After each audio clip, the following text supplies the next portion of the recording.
Banyak dari teman-teman yang sudah mengetahui tentang Dajjal. Di hadis dan Al-Quran disebutkan bahwasanya Dajjal merupakan salah satu dari 10 tanda datangnya kiamat kubro. Jika Dajjal telah muncul, maka dunia saat itu telah diambang kehancuran besar. Dia dipenjarakan Allah Subhanahu wa Ta'ala di suatu pulau misterius dan dijaga oleh seekor hewan yang bisa berbicara yang bernama Al-Jassasah. Ada hadis Nabi Shallallahu Alaihi Wasallam yang mengungkapkan tentang pulau ini. Namun Nabi Shallallahu Alaihi Wasallam tidak merincikan secara jelas lokasi persisnya berada di mana. Hanya saja Rasulullah menunjukkan arahnya. Dajjal akan keluar dari perkampungan Yahudi Asbahan. Bersamanya ada 70.000 orang Yahudi. Hadis yang diriwayatkan Anas radhiyallahu anhu.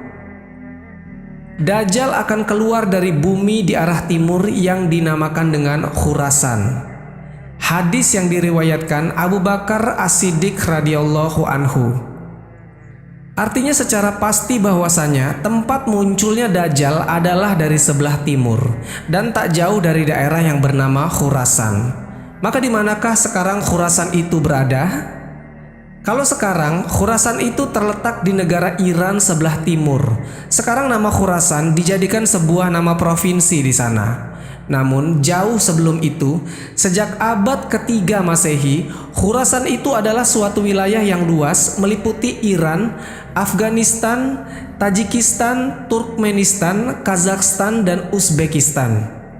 Sedangkan tentang pulau tempat Dajjal dikurung mungkin saja berada tak jauh dari wilayah itu.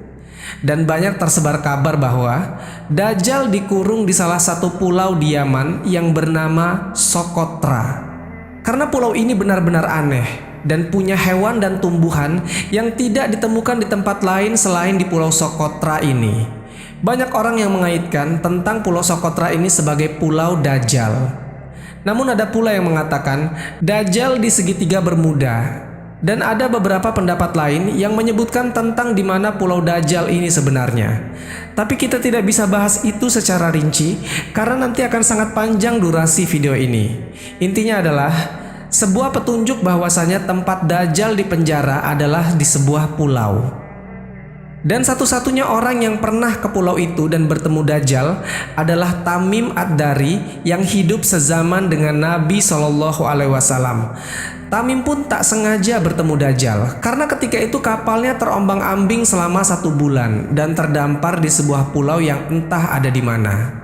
Logikanya teman-teman, kejadian Tamim ini tidak pernah terulang lagi dan bahkan sampai saat ini bisa disimpulkan bahwasanya pulau tempat di mana Dajjal dipenjara memiliki lokasi yang tidak biasa.